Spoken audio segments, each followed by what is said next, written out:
en la nube. Perfecto, ya se está iniciando la grabación y ahora pasamos a revisar las preguntas planteadas en esta semana. A ver, chicos, dice así: respecto al teatro barroco español, señale el enunciado incorrecto. Ojo, aquí voy a aprovechar para señalarles y nuevamente recordarles que ante cualquier examen, ante cualquier pregunta de literatura, RB o lo que fuere, lo más importante es leer correctamente la premisa, saber qué es lo que te pide, y en este caso te pidió lo incorrecto, ¿entendido? ¿Cuál era lo incorrecto, Miss? Que el teatro barroco español no tiene una visión esperanzadora del mundo, ¿entendido? El teatro barroco español o era de temática histórica o de temática filosófica, ¿bien? Y dentro de la filosofía no hemos visto una visión esperanzadora, así que eso es falso. Felicitaciones a los 15 que han acertado ese juego. Recuerden, por favor recuerden, que el teatro barroco español sí se escribía en verso, ¿entendido? Mucho cuidado, por favor, porque ese dato siempre viene en examen. Siguiente pregunta. Señale qué acontecimiento no ocurre en la vida y sueño de Pedro Calderón de la Barca. Nuevamente, ¿qué te pide? Lo que no ocurrió, lo que no sucedió, ¿entendido? Y en este caso, recuerden, por favor, que Segismundo no logra vengarse de su padre, ¿entendido? No logra humillarlo públicamente tal como estaba destinado, tal como estaba marcado en ese destino. Al contrario, vamos a ver que Segismundo, ¿qué hace? Segismundo lo perdona, con lo cual se estaría cumpliendo un tópico, un concepto filosófico que hemos estudiado. A ver, ¿quién me dice, por favor? Activa el audio, escribe en el chat. ¿Cuál es ese concepto filosófico que se ve en la vida del sueño, donde Segismundo perdona a su padre? Vamos. Albedrío, Miss. Exacto, muy bien, Canto, claro que sí, nada más y nada menos que el libre albedrío. ¿Qué nos dice el libre albedrío? Que nosotros podemos cambiar nuestro destino, que nosotros tenemos las riendas de ese destino, ¿entendido? Claro que sí. Muy bien, Derek, que me escribió en el chat. Perfecto. Felicitaciones a los 16 que acertaron esta pregunta.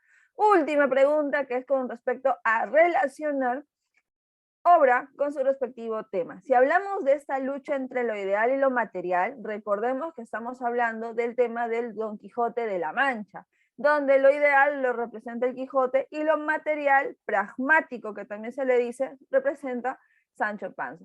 Si hablamos de reflexión sobre la realidad e irrealidad de la vida, definitivamente estamos hablando de La vida es sueño, donde deben recordar que es una obra de corte, de tendencia cortesana, donde se trabaja el tema de la filosofía, de la reflexión, ¿entendido?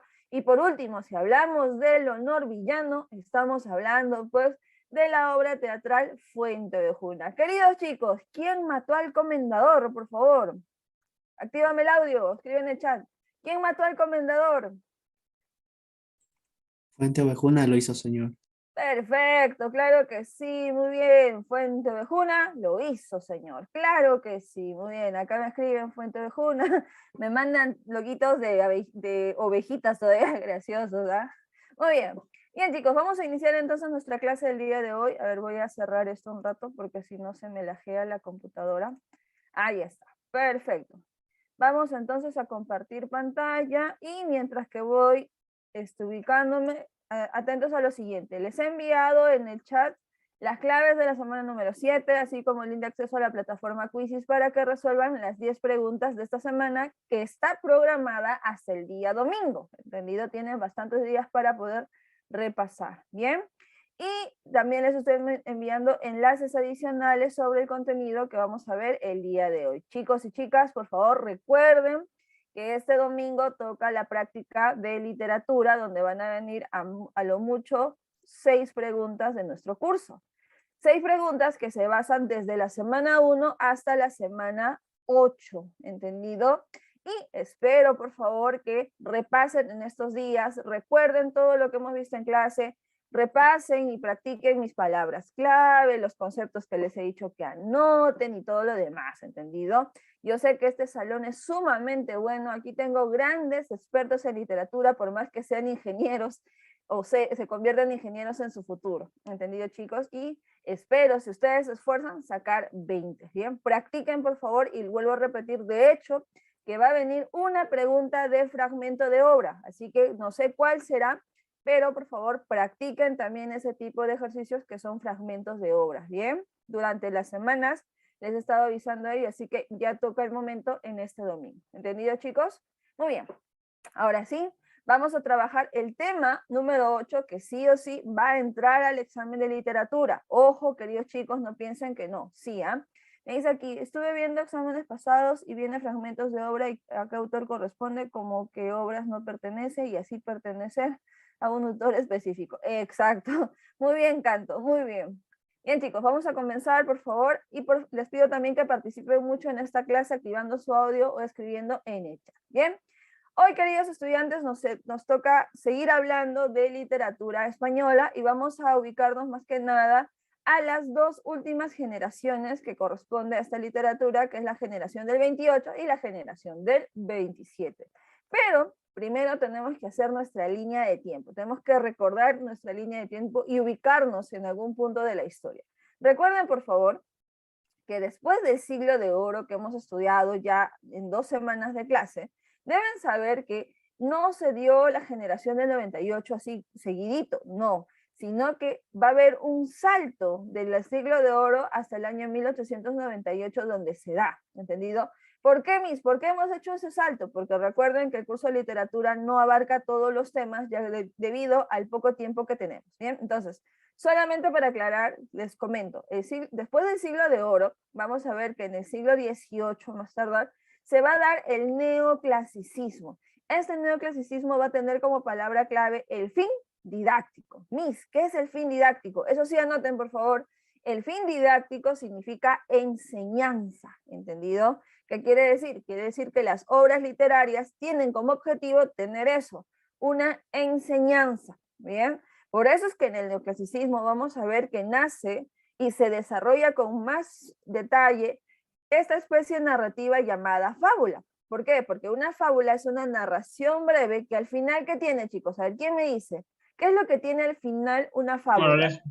Muy bien, Canto, claro que sí. Una moraleja. ¿Y qué es una moraleja? Una enseñanza, ¿bien? En España, este neoclasicismo va a tener un gran representante que es Leandro Fernández de Moratín, con su famosa obra teatral El sí de las niñas, ¿bien? Luego, ya a inicios del siglo XIX, es decir, a inicios de los años 1800, en España también nace el romanticismo, cuya palabra clave que ya hemos estudiado en la semana 4 es la subjetividad. ¿Qué significaba subjetividad, queridos chicos? Actívenme el audio, escriban en el chat. ¿Qué era subjetividad?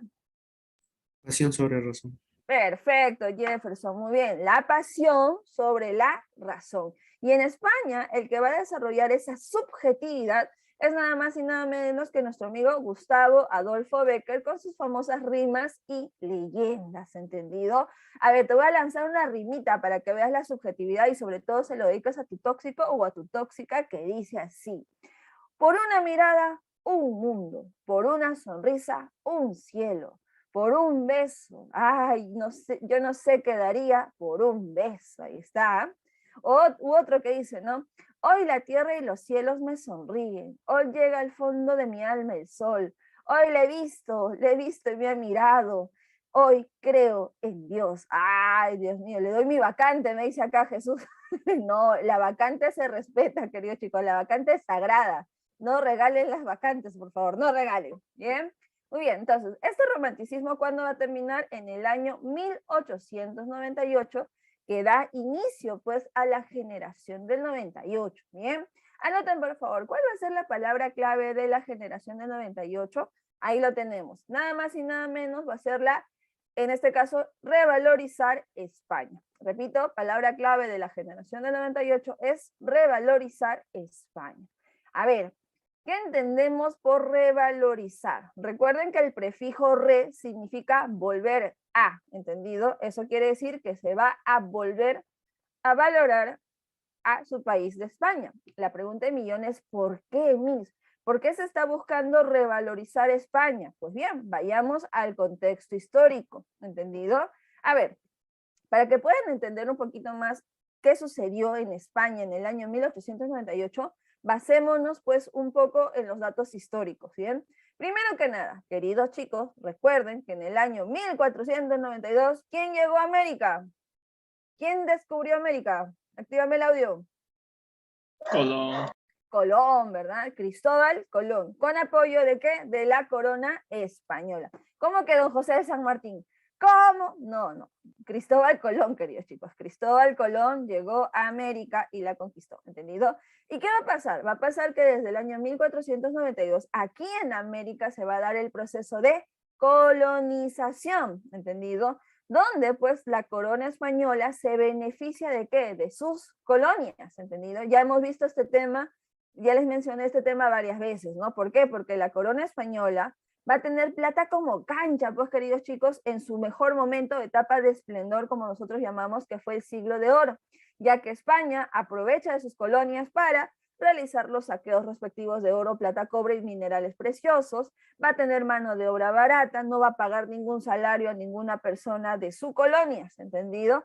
Y también pues va a aumentar los impuestos cuando mejor le parezca, ¿entendido? Por eso vuelvo a repetir que durante los años 1500, 1600, 1700, España tiene su esplendor económico, social y cultural debido y gracias a sus colonias, ¿bien? Pero ¿qué va a pasar durante los años 1800? Pues se va a dar los famosos procesos independentistas. Pregunta, queridos chicos, pregunta. ¿En qué año se proclamó la independencia de nuestro país, Perú? Activa tu audio. Muy bien, en el chat ya me contestó Canto. ¿En qué año se proclamó la independencia del Perú, queridos chicos? Dicho sea de paso, ya hemos celebrado el bicentenario. Actívenme el audio. A ver, uno que me active el audio, porfis. Anímense.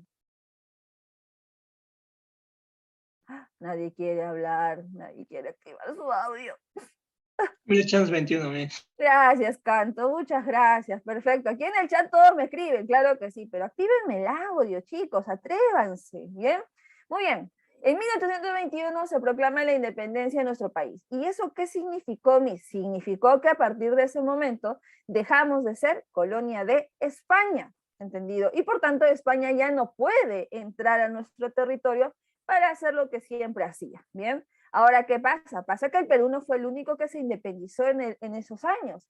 Vamos a ver que antes de nosotros, pues Argentina, Chile, se va a independizar gracias a quién? Gracias a don José de San Martín, ¿entendido? Y por el norte vamos a ver que Simón Bolívar está independizando lo que es Venezuela, Colombia y Ecuador y otros países más que están allá en el norte, ¿entendido? Y en Centroamérica, México también se está independizando, Panamá también se está independizando y varios países e islas también se están independizando. Por tanto, ¿qué sucede? Sucede que durante los años 1800, España poco a poco está perdiendo sus colonias, ¿entendido? Y el año más crítico va a ser justamente en el año 1898, cuando España oficialmente pierde sus últimas colonias. ¿Cuáles eran sus últimas colonias? Mis Filipinas, Cuba y Puerto Rico, pues mi hermano. ¿Y pierden contra quién? Contra Estados Unidos, que le declara la guerra a España. ¿Para qué? Para disque buscar la liberación de estas últimas colonias.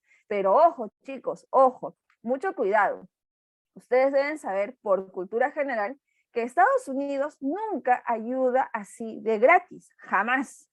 Siempre Estados Unidos va a ayudar si es que hay algo que le interese, si es que hay algo que le conviene. Ejemplo claro, la guerra que ocurre ahora entre Ucrania y Rusia, donde ustedes deben saber que Estados Unidos no tiene que hacer nada ahí en la guerra, pero está metida. ¿Por qué? Porque sabe muy bien que hay algo que puede beneficiarle más adelante, ¿entendido? Y vamos a ver que ahora Filipinas, Cuba y Puerto Rico van a pasar a manos de Estados Unidos, donde más adelante, en los años 1900, ¿Cuba qué va a iniciar? Va a iniciar la Revolución Cubana. ¿Contra quién? Contra Estados Unidos. Ajá, datos históricos. Miren, son datos curiosos e históricos que debemos tomar muy en cuenta. Pero como estamos hablando de España, continuemos con este país, ¿bien? ¿Qué sucede entonces? Sucede que el año 1898 va a ser el año más crítico que tiene España, el año más oscuro porque toda la sociedad española ha caído en un shock emocional, en una gran depresión, ¿entendido? España llegó a un punto de olvidarse de lo que era antes. Por eso es que un grupo de grandes intelectuales, poetas, filósofos españoles, ¿qué van a fundar? Van a fundar la generación del 98, con el objetivo de redefinir el concepto de España, con el objetivo de sacar, de levantar a España de las cenizas y recordar cómo fue España en sus mejores momentos, ¿bien? Ahora, la generación del 98 va a tener las siguientes características. Primero que nada, va a utilizar esta especie literaria que es el ensayo para poder crear obras donde se busque una reflexión y un sentido autocrítico. Recuerden que los ensayos van a ser estos textos donde se plasman las opiniones, los puntos de vista que tiene el autor. ¿Para qué? Para hacer una crítica, ¿entendido? Y esa crítica incentive a la reflexión de la sociedad, en este caso para la sociedad española, ¿entendido? Y vamos a ver que muchos de los ensayos tienen este sentido autocrítico. ¿Qué significa? Que ellos mismos, los propios españoles, van a criticarse. Ellos mismos van a buscar e identificar cuáles fueron los reales problemas que generaron pues esta crisis. ¿Con qué objetivo? Con el objetivo de encontrar una solución, que justamente es esa, ¿no? La de redefinir España, de resurgirla del mundo de las tinieblas, como se diría en literatura. ¿Bien? Ahora, otra característica muy importante que hace la generación del 98 para llegar a ese objetivo de revalorizar España o levantarla de las cenizas es revalorizar todo lo que fue antes, ¿entendido? Revalorizar, en este caso, la mejor etapa que tuvo España, ¿bien? Y aquí debemos recordar cuál fue la mejor etapa de España, queridos chicos. ¿Cuál fue? Actívenme el audio o escriben en el chat. Siglo de oro. Exacto, muy bien, claro que sí. Nada más y nada menos que el siglo de oro. Por tanto, ¿qué va a hacer la generación del 98? Pues van a traer a esta literatura los personajes más icónicos del siglo de oro. El Quijote de la Mancha, Fuenteovejuna, en este caso, también a los autores más importantes, Cervantes Saavedra, Cervantes Saavedra, Garcilaso de la Vega, ¿entendido? Félix López de Vega, Calderón de la Barca, ¿qué más? Fray Luis de León y muchos personajes españoles de ese siglo de oro, ¿entendido? Con el objetivo de hacerles recordar a la sociedad esa etapa de esplendor y de esta manera vuelvan los ánimos positivos para que España se levante. Y vamos a ver que existirá una ciudad que se va a convertir en el símbolo de esta revalorización, un símbolo de esta generación del 98. ¿Cuál es esa ciudad, Miss? Castilla. ¿Por qué Castilla, Miss? Recuerden que en Castilla, ¿qué nace? Nace la lengua castellana, lengua que es hablada por la mayoría del territorio de España y lengua que también ha llegado justamente a las colonias. Por eso, queridos chicos, el Perú, que fuimos colonia de España, ¿qué hablamos? Hablamos el castellano, que proviene de la ciudad de Castilla, ¿entendido? Por último, hay que señalar que esos ensayos van a manejar un estilo sobrio y depurado. ¿Qué quiere decir? Que van a manejar un lenguaje simple, ¿entendido? Un lenguaje simple y que sobre todo las ideas que se plasman van a ser ideas claras, sencillas y directas. Nada de términos rimbombantes, nada de metáforas, nada de exageraciones. No, porque ese no es el objetivo. El objetivo es plasmar y demostrar las ideas que se están generando para revalorizar España, ¿entendido? ¿Quiénes van a ser los representantes? Pues tenemos acá al líder de la generación del 98, que es el filósofo Miguel de Unamuno, ¿entendido? Donde su ensayo más conocido es La vida de Don Quijote y Sancho. Ajá, mira, está mencionando a Don Quijote, personaje del siglo de oro.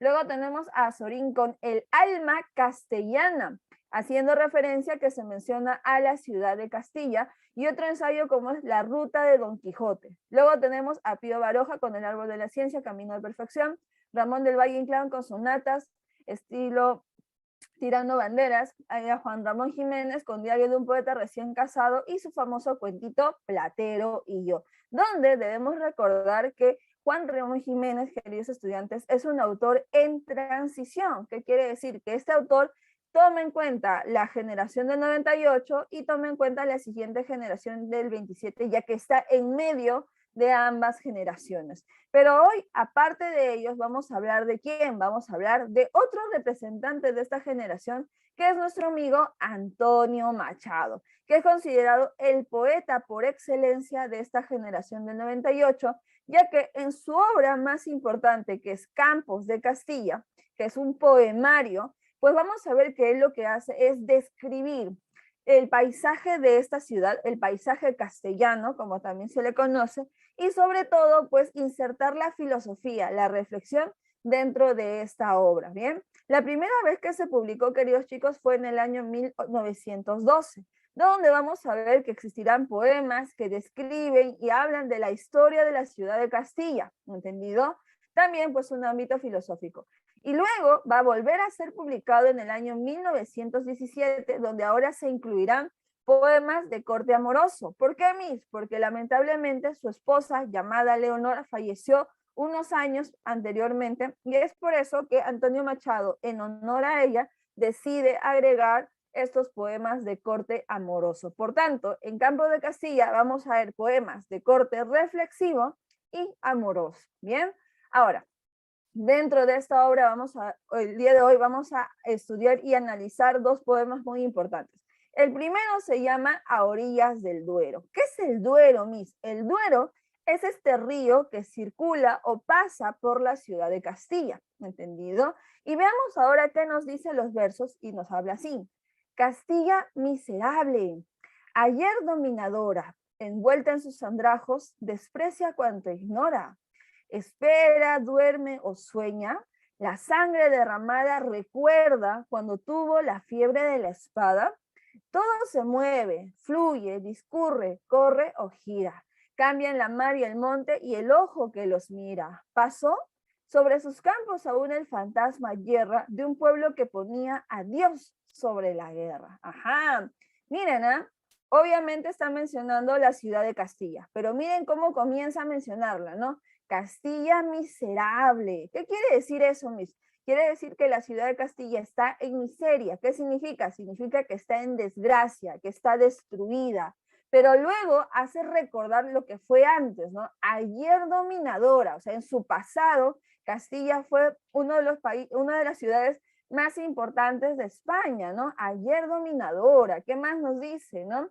La sangre derramada recuerda cuando tuvo la fiebre de la espada. A ver, ¿en qué momento Castilla tuvo esa etapa donde había fiebre de la espada? A ver, sigamos. ¿Qué más nos dice? Sobre sus campos aún el fantasma yerra de un pueblo que ponía a Dios sobre la guerra. Ajá. ¿En qué etapa histórica pues se ponía al Dios sobre la guerra? A ver, chicos, ¿ustedes qué dicen? ¿Qué etapa histórica se están mencionando en este caso en el poema? Si nos habla de la fiebre de la espada, que se ponía a Dios sobre la guerra, ¿cuál será esa etapa? Que ya hemos estudiado, dicho sea de paso.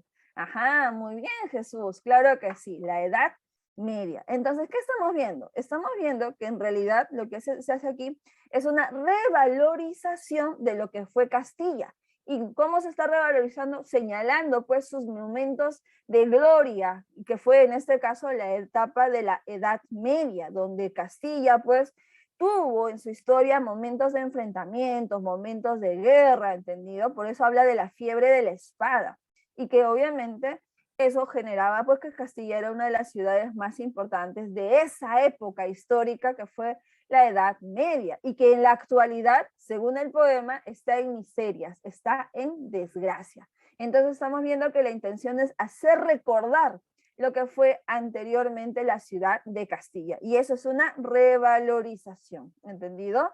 Pero hay otro poema que, dicho sea de paso, es un poema que a mí me encanta mucho y que es una de las tantas razones por las cuales yo hasta ahora enseño literatura, queridos chicos, y es el poema número 29, o también conocido Proverbios y Cantares, donde, dicho sea de paso, hoy en día he visto una publicidad de Johnny Walker, no sé si ustedes habrán visto, que uno de estos versos está siendo mencionado en dicha publicidad. Bien, leamos entonces, por ejemplo, este poema que está aquí, y luego pasaremos a analizar y explicarles por qué es uno de mis poemas favoritos y por qué sigo enseñando literatura y para qué. Bien, y dice así: caminante, son tus huellas el camino y nada más. Caminante, no hay camino, se hace camino al andar. Al andar se hace camino, y al volver la vista atrás, se ve la senda que nunca se ha de volver a pisar. Caminante, no hay camino, sino estelas en la mar. ¿Bien? Algo que me faltó comentarles, queridos chicos, es que en este poema vamos a ver la presencia de los símbolos filosóficos que crea Antonio Machado. Mis, ¿qué cosas son símbolos? Pues van a ser estas representaciones que una palabra lleva a otra representación. Por ejemplo, ¿no? Recuerden que la paloma blanca, ¿qué simboliza? Simboliza la paz. Entonces, un elemento representa otra cosa. Pues bien, vamos a ver aquí que van a haber ciertas palabras que van a generar eso, representaciones, como por ejemplo, si vemos la palabra camino, representa vida. Si vemos la palabra fuente, representa el tiempo pasado. Río, el tiempo presente, y mar, o en este caso, la muerte, ¿entendido? Entonces, basándonos en ellos, analicemos pues cada uno de los versos que tenemos a continuación en este poema. A ver, dice así, caminante son tus huellas el camino. Ajá, camino, ¿qué representa? Vida. Por tanto, si lo traducimos sería así, caminantes son tus huellas la vida. Pregunta, queridos chicos, pregunta. ¿A qué hace referencia cuando hablamos de las huellas de la vida? ¿Qué entienden ustedes por las huellas de la vida? ¿Qué serán las huellas de la vida? A ver, actívame el audio o escribe en el chat. Ya, acá me dice historia, ok. ¿Qué serán las huellas de la vida? Ajá, muy bien, Raúl, me dice aquí las experiencias. Muy bien, queridos chicos. Las huellas de la vida, según Antonio Machado, son eso, ¿no? Son las experiencias, las vivencias que nosotros tenemos, ¿entendido? Sí, ¿qué experiencias, mis? Todas nuestras vivencias, todas nuestras experiencias, que valga la redundancia, experimentamos, vivimos, pues forman parte de nuestra vida, ¿entendido? Las buenas experiencias, las malas experiencias, las experiencias que nos generan mucha alegría, las experiencias que nos generan mucho dolor, todas estas experiencias que tenemos día tras día van formando nuestra vida, ¿entendido? Y como bien dice Antonio Machado, nada más. ¿Qué quiere decir? Que lo material, lo superficial, al final no forma parte de la vida, queridos chicos, no lo forma. Simplemente nuestras experiencias, nada más. Bien, sigamos. Caminante, no hay camino, se hace camino al andar. Ajá, ¿qué entendemos por eso, queridos chicos? Caminante, no hay camino, se hace la vida al andar. ¿Qué querrá decirnos Antonio Machado en esta segunda parte? A ver, a ver. ¿Hay un camino marcado según Antonio Machado? ¿Ustedes qué dicen? ¿Hay un camino marcado, un camino preestablecido? Exacto. ¿Cada acción es una experiencia? Claro que sí, queridos alumnos.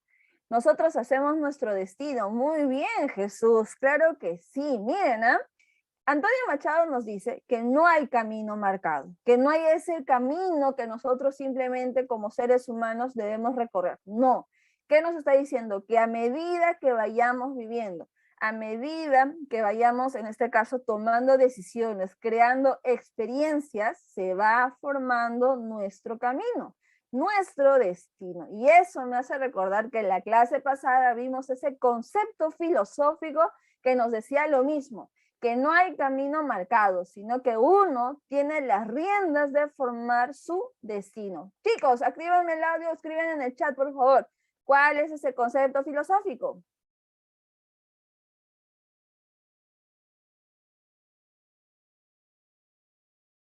¿Ok? Drío, me dicen acá. ¿Qué es eso, Drío? Vamos, vamos. A ver, ¿cuál es ese concepto filosófico que nos dice, no? Que no hay destino marcado, sino que uno toma las riendas de su destino. Exacto, Jorge, muy bien. Nada más y nada menos que el libre albedrío. Miren, miren lo que nos está diciendo Antonio Machado, que nuestra vida está conformada por el libre albedrío, que nosotros mediante las decisiones que tomemos día tras día, pues vamos forjando nuestro camino. ¿Entendido? Muy bien. Sigamos. Al andar se hace camino, ya lo tenemos claro. Pero mira qué más dice. Y al volver la vista atrás, se ve la senda que nunca se ha de volver a pisar. Ojo, la senda es un camino, ¿ya? Es el sinónimo de camino. Vuelvo a repetir. Y al volver la vista atrás, se ve el camino que nunca se ha de volver a pisar. Pregunta, ¿qué quiere decirnos Antonio Machado en esta parte? Obviamente, si volvemos la vista atrás, estamos hablando de ¿qué? Del pasado, ¿entendido? Pregunta, queridos chicos, ¿qué quiere decirnos esta parte? ¿Qué sucede con nuestro pasado? Se ve la senda que nunca se ha de volver a pisar. A ver, ¿qué entienden, queridos chicos, por esta parte? Ya, muy bien, Derek, casi, casi. Exacto, Canto, muy bien. Queridos chicos, pregunta. ¿Podemos volver a nuestro pasado? Ya, muy bien, Jesús. Ajá, no, ¿verdad? Claro que no, queridos chicos. Por más que querramos, por más que quisiéramos intentarlo, no podemos volver al pasado, ¿entendido? No se puede, queridos chicos, no se puede volver al pasado. Por eso, Antonio Machado nos dice, ¿no? Se ve el camino que nunca se ha de volver a pisar, ¿bien? No se puede volver al pasado. Acá me ponen Doctor Strange, no pues, eso es ficción, queridos chicos. La realidad es lo que nos menciona Antonio Machado. Al pasado no se vuelve. Por más que querramos volver, no se puede, queridos chicos, ¿entendido? Y vamos a ver que lo único que podemos hacer del pasado, ¿qué cosa es? Verlo, ¿entendido? Por eso dice aquí, ¿no? Se ve la senda, ¿entendido? Solamente podemos verlo, podemos mirarlo, podemos recordarlo, pero volver ahí no se puede, queridos chicos, no se puede. Simplemente queda recordar, ¿entendido? ¿Qué más me dice? Aprender lo vivido para no cometer errores. Claro que sí. Si tú en tu pasado sientes que has cometido un error, pues ¿qué sucede? Sucede que simplemente puedes recordarlo, puedes aprender de eso. ¿Para qué? Para que tú en tu presente y en tu futuro no lo vuelvas a cometer. ¿Entendido? Claro que sí. Ahora, dense cuenta de algo, queridos chicos. Miren, fíjense por favor. Si Antonio Machado ya nos está diciendo que el pasado no se puede retornar y el futuro es incierto porque no hay camino marcado, ¿qué es lo único que sí tenemos, queridos chicos? ¿Qué es lo único que sí queda? Repito, el pasado no se puede volver, el futuro es incierto. ¿Qué es lo único que sí tenemos? Exacto, Canto. Muy bien, Jesús. Tenemos el presente, ¿entendido? El hoy, este momento, ¿entendido? Ahora, date cuenta, si en este caso, si tú no te das cuenta que solo tienes el hoy, ese tiempo se va ¿a dónde? Se va al pasado, que ya entendimos que no se puede volver. Por tanto, ¿qué tenemos que hacer con nuestro presente, con nuestro hoy, con este momento, queridos chicos? Ajá, muy bien, aprovecharlo, claro que sí, vivir al máximo, claro que sí, muy bien. Y eso me hace recordar que nosotros hemos estudiado un tópico latino que nos hablaba de eso, ¿no? Aprovecha el presente, aprovecha el momento. ¿Cuál es ese tópico latino? A ver, actívenme el audio, quiero escuchar sus voces, queridos chicos, actívenme el audio. Volando, me dice acá. No, actívenme el audio, por favor. ¿Cómo se llama ese tópico latino donde nos habla de aprovechar el hoy, el momento, el presente? Vamos. Bien. Perfecto, Jefferson. Creo que sí. Carpe diem, queridos chicos. Pues bien, yo les vuelvo a decir y les vuelvo a recordar que apliquen el carpe diem en sus vidas. Aprovechen el hoy, aprovechen el momento, aprovechen el ciclo, aprovechen su juventud, queridos chicos. ¿Por qué? Porque si no aprovechan su presente, luego ¿qué pasa? Ese presente se lleva o se va ¿hacia dónde? Hacia el pasado, que vuelvo a repetir, al pasado no se regresa, al pasado no se vuelve, simplemente recordamos. ¿Y qué sucede? Sucede que si ustedes no aprovechan su presente, luego viene ¿qué? Luego vienen los arrepentimientos. Mucha gente adulta se arrepiente por no haber aprovechado esa oportunidad, ese trabajo, esa esa posibilidad de enamorarse y muchas cosas más. Pero chicos, hablando con la verdad, ¿qué ganamos con arrepentirnos? Nada. ¿Por qué? Porque no se puede volver al pasado. No se puede corregir el pasado. Por tanto, queridos estudiantes, aprovechemos nuestro presente. Exacto, como dice mi mamá, ya no se llora por la leche derramada. Claro que sí, queridos chicos, ¿bien? Tenemos que aprovechar nuestro presente. Y aquí tengo que traer a nuestra filósofa peruana, Susy Díaz, que tiene su gran frase, queridos chicos, que dice así, ¿no?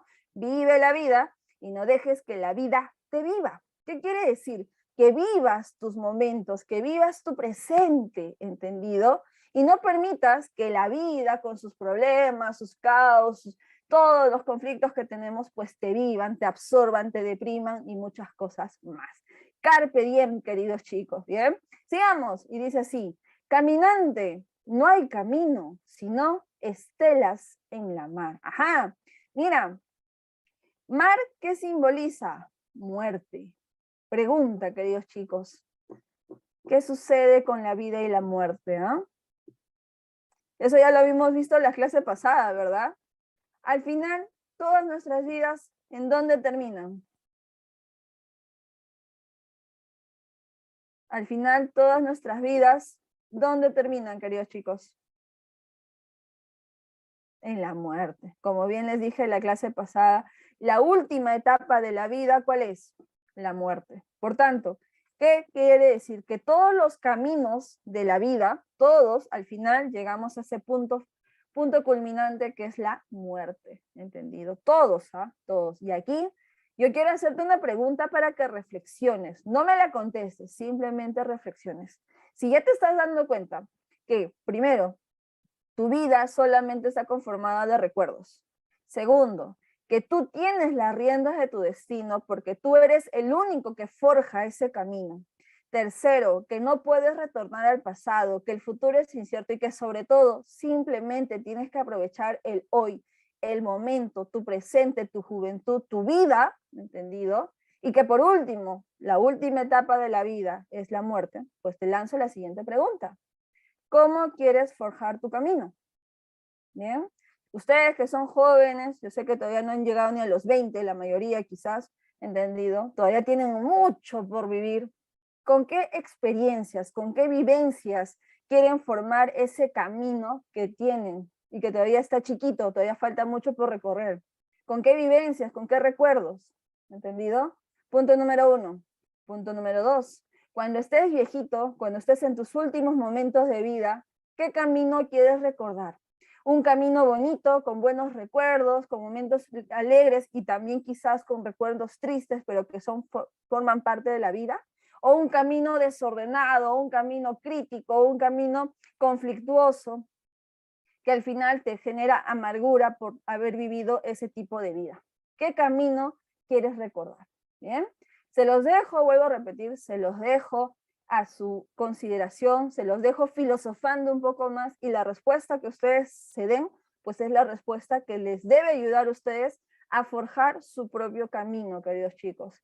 Carpe diem, ¿entendido? Por último, dense cuenta que si ustedes son los que son los dueños de su camino, son los que tienen las riendas de su destino, ustedes no deben permitir por ningún motivo que otros u otra, ¿entendido?, interfiera en tu camino, que dañen tu camino, que destruya tu camino. No, jamás le den ese poder tan sagrado que ustedes tienen sobre su propia vida a otra persona que se las puede destruir. ¿Entendido, chicos? Muy bien, entonces, dense cuenta todos los mensajes que tiene pues este famoso poema del Carpe Diem, o mejor dicho, de poema 29, que como les repito, es una de las tantas razones por las cuales sigo enseñando literatura hasta hoy en día, ¿entendido? Y que me gusta mucho porque creo y siento que estoy alentando a que ustedes que son jóvenes, pues vean la vida desde otra perspectiva y sobre todo les ayude a cambiar, ¿entendido, chicos? Carpe diem. Aprovechen, por favor, aprovechen sus vidas, que todavía falta mucho, pero mucho por recorrer. ¿Entendido, chicos? Muy bien. Vayamos ahora a la siguiente parte de nuestra clase, que es justamente la generación del 27. Esta generación del 27 se llama así porque se funda en el año 1927, ya que este grupo de poetas van a formar ese año ya que se conmemora los 300 años de fallecimiento del poeta Luis de Góngora y Argote, ¿entendido? Como ustedes han visto, la palabra clave de la generación de 27 es la experimentación. ¿Qué significaba experimentar? Probar cosas nuevas. Pregunta, queridos chicos, porque eso me hace recordar que en la semana 5 nosotros vimos una corriente cultural y literaria que tenía la misma palabra clave, que es la experimentación. ¿Cuál era esa corriente, Vanguardismo. queridos chicos? Muy bien, claro que sí. El vanguardismo. ¿Qué quiero decirles? Quiero decirles que ese vanguardismo que nace en Francia justamente durante los años 1900 también llega a España con este fin o afán renovador, ¿entendido? La generación del 27, al igual que el vanguardismo francés, está buscando renovar, está buscando experimentar, probar cosas nuevas dentro de su literatura. Pero ojo, vamos a ver que esta renovación no la va a hacer, en este caso, eliminando lo tradicional. No, en el caso de España, vamos a ver que la experimentación vanguardista se va a fusionar con la tradición de España, ¿entendido? Ya que hace poco, pues recuerden que la generación del 98 está buscando levantar a España de las cenizas y la generación de 27, que no va a ir en contra de eso, pues va a ayudar a que se continúe con ciertas partes tradicionales, pero también renovando la literatura, ¿bien?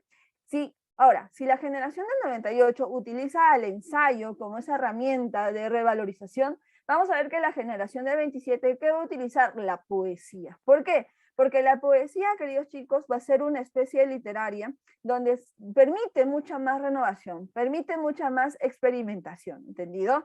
Y es por eso que vamos a ver que la poesía va a ser muy utilizada por la generación de 27 que está conformada por Federico García Lorca, Rafael Alberti, Pedro Salinas, Vicente Alexandre y Luis Cernuda, donde quien más destaca es nuestro amigo Federico García Lorca. Pues chicos, él va a tener mucha actitud renovadora tanto en la poesía como en el teatro de España. Bien, en el caso de la poesía, vamos a ver que él va a fusionar el vanguardismo con lo tradicional, sobre todo de la ciudad de Andalucía, donde se encuentra la cultura de los gitanos, que dicho sea de paso, Federico García Lorca conoce esta cultura de los gitanos desde muy chiquito, ya que el lugar donde vivía pues estaba conformado por la cultura de los gitanos, ¿entendido? Y es por eso que va a crear su famoso poemario llamado Romancero Gitano, que va a basarse pues de este universo, de estos gitanos, que dicho sea de paso, también aquí en el Perú existe una pequeña colonia de gitanos hasta hoy en día, ¿bien? Recordemos que la cultura de los gitanos es esta cultura que cree mucho en los astros, en la suerte, en el esoterismo, también cree mucho en las pasiones, en el amor tan pasional que puede existir, así como también ellos creen mucho en lo que es la promesa pactada, ¿entendido? La palabra pactada. Tú no puedes prometerle algo a un gitano si no lo vas a cumplir, porque si no, tu condena sería la muerte y muchas cosas más, ¿entendido? Y vamos a ver que Federico García Lorca va a plasmar este mundo de los gitanos en 18 poemas, ¿entendido? Donde también vamos a ver la presencia de esta figura literaria que es la metáfora. Recordemos, queridos chicos, que la metáfora va a tener dos tipos, una metáfora que compara y una metáfora que sustituye, ¿bien? Y en el caso de Romancero Gitano, vamos a ver, pues, que se explica la metáfora que sustituye, ¿entendido? Ejemplo claro lo vamos a encontrar en este famoso poema llamada La casada infiel, donde vamos a encontrar muchas metáforas de sustitución, queridos chicos. ¿Qué sustituye? Lo vamos a ver ahora leyendo este poema. Atentos, por favor, y dice así. Y yo me la llevé al río, creyendo que era mozuela, pero tenía marido. Fue la noche de Santiago y casi por compromiso se apagaron los faroles, se encendieron los grillos. En las últimas esquinas toqué sus pechos dormidos y se me abrieron de pronto como ramos de jacintos. El almidón de su enagua me sonaba en el oído como una pieza de seda rasgada por 10 cuchillos. Sin luz de plata de sus copas, los árboles han crecido y un horizonte de perros ladra muy lejos del río. Pasadas las zarzamoras, los juncos y los espinos, bajo su mata de pelo hice un hoyo sobre el limo. Yo me quité la corbata, ella se quitó el vestido. Yo el cinturón con revólver, ella sus 4 corpiños. Ni nardos ni caracolas tiene el cutis tan fino, ni los cristales con luna relumbran con ese brillo. Sus muslos se me escapaban como peces sorprendidos, la mitad lleno de lumbre, la mitad llenos de frío. Aquella noche corrí el mejor de los caminos, montado en potra de nácar, sin brida y sin estribos. No quiero decir por hombre las cosas que ella me dijo. La luz del entendimiento me hace ser muy comedido. Sucia de besos y arena, yo me la llevé al río. Con el aire se batían las espadas de los lirios. Me porté como quien soy, como un gitano legítimo. Le regalé un costurero grande de raso pajizo y no quise enamorarme, porque teniendo marido, me dijo que era mozuela cuando me la llevaba al río. Ajá, si se dan cuenta, en pocas palabras, vamos a ver que la casada infiel nos habla, pues, de un acto sexual, entendido, entre un hombre con una mujer que se creía o se hacía pasar por una mozuela, es decir, una jovencita que no estaba casada, pero que en realidad tenía marido. Y también vamos a ver la presencia de la metáfora, cuando dicen, por ejemplo, ¿no? Y en este caso, se apagaron los faroles, se encendieron los grillos. ¿Realmente se encendieron los grillos, queridos chicos? ¿O es que los grillos está sustituyendo otra cosa? Si sustituye, ¿qué es? Una metáfora. ¿Qué está sustituyendo? Se los dejo a la imaginación, ¿entendido? Como también dice acá, ¿no? Bajo su mata de pelo hice un hoyo sobre el limo. ¿Realmente está haciendo un hoyo sobre el limo? ¿O es que ese limo está sustituyendo otra cosa? Ajá, si sustituye es una metáfora. ¿Qué está sustituyendo? Te lo dejo a la imaginación, ¿entendido? O por último, cuando dice, ¿no? Aquella noche corrí el mejor de los caminos montado en potra de nácar. ¿Realmente estaba montado en una potra de nácar? ¿O es que es potra de nácar está sustituyendo algo? Si sustituye, es metáfora. ¿Y qué sustituye? Te lo dejo a la imaginación, ¿entendido? Simplemente quiero que entiendan que aquí hay metáforas. Romancero Gitano utiliza muchas metáforas, donde vamos a ver que en sus 18 poemas puede trabajar temas amorosos, temas de soledad, temas eróticos, como en el caso de la casada infiel, temas de violencia, porque sí, vuelvo a repetir, los gitanos son hombres muy violentos, muy pasionales en todo sentido de la palabra, y temas de muerte. Claro que sí, ¿bien? Eso es en el ámbito de la poesía. Pero Federico García Lorca no solo remodela la poesía, también remodela el teatro, conocido también como el teatro lorquiano, donde le va a dar mayor protagonismo a las mujeres, va a haber este choque o esta crítica a los códigos sociales, vamos a ver que habla de las historias de un aspecto muy, muy realista y por último inserta elementos populares. ¿Y dónde lo vamos a ver? Pues en su obra más importante del género dramático, que es Bodas de Sangre, ¿entendido? Algo curioso que tiene Bodas de Sangre, queridos chicos, es que los nombres de los personajes son diferentes, ¿entendido? Son muy peculiares. ¿Por qué? Porque el novio se llama novio, la novia se llama novia, madre, padre, suegro, suegra, nada más. Pero el único personaje que sí tiene nombre es el de Leonardo Félix, ¿entendido? ¿Y quién es Leonardo Félix? Nada más y nada menos que el archienemigo del novio. ¿Por qué? Porque Leonardo Félix mató al padre y al hermano del novio, ¿bien? ¿Cómo comienza la obra? La obra comienza cuando el novio y su madre están conversando y recuerdan pues el asesinato de su padre y su hermano, ¿bien? Y luego pues van a la casa de la novia a pedirla en matrimonio y finalmente fijan la fecha de la boda. Si se dan cuenta, el novio está contento, está feliz porque se va a casar con su amada novia, pero la novia no está tan feliz que digamos. ¿Por qué? Porque vamos a ver que la novia, a pesar de que se va a casar con el novio, ella sigue recordando a su ex. ¿Y quién es su ex? Nada más y nada menos que Leonardo Félix. Sí, el archienemigo del novio es el ex de nuestra novia, ¿bien? ¿Y qué sucede? Sucede que cuando Leonardo Félix se entera que la novia se va a casar, Leonardo Félix va a hacer lo mismo que hacen todos los ex, queridas chicas. ¿Cuál es? Volver. Vamos a ver que Leonardo Félix vuelve a la vida de la novia y le ruega, le suplica que por favor no se case con el novio. Y la novia le dice, hoy bien cara dura eres Leonardo, ¿no? ¿Por qué? Porque tú ya estás casado con otra, ya tienes hijos con otra y me pides que yo no me case. ¿Qué te pasa? ¿Qué te sucede? Le dice pues la novia a Leonardo Félix. Dice, no, yo sí me voy a casar con el novio, así que aléjate, vete de mi vida. Y así se va. pero en el fondo la novia sigue amando a Leonardo Félix, ¿bien? ¿Qué sucede? Pues finalmente llegamos al día de la boda, donde el novio y la novia se casan. Y luego pasamos ya a la fiesta, a la recepción, donde ahí se van a presentar las danzas populares, las fiestas típicas, las canciones de este lugar, ¿bien? Donde el novio pues está feliz, está contento, está bailando porque se ha casado finalmente con su amada novia, pero la novia pues como que siente arrepentimiento por el matrimonio dado, ¿entendido? Y ella le empieza a doler la cabeza y decide irse a su balcón. Y cuando llega a su balcón, ¿quién estaba ahí? Leonardo Félix, queridos chicos. La novia, que no podía contener más su arrepentimiento, pues finalmente cae y se besa con Leonardo Félix, ¿entendido? ¿Y qué sucede? Sucede que entre ellos dos deciden huir, deciden alejarse y dejar todo de lado, ¿entendido? Y vamos a ver que la novia y Leonardo se escapan de la fiesta, mientras que el novio sigue bailando, sigue disfrutando de toda la celebración, hasta que llega ¿quién? Llega la esposa de Leonardo Félix, y es ella que le cuenta al novio que la novia y Leonardo acaban de escapar. El novio no lo puede creer, así que va hacia el balcón donde supuestamente estaría la novia y no encuentra absolutamente nadie. Es en ese momento que el novio recuerda todo el odio que sentía por Leonardo Félix, y vamos a ver que él de la nada encuentra un cuchillo y se lo va a llevar y va a salir en busca de los dos fugitivos. En el camino vamos a ver que la Luna, que aquí sí tiene personaje, tiene una actriz haciendo de Luna,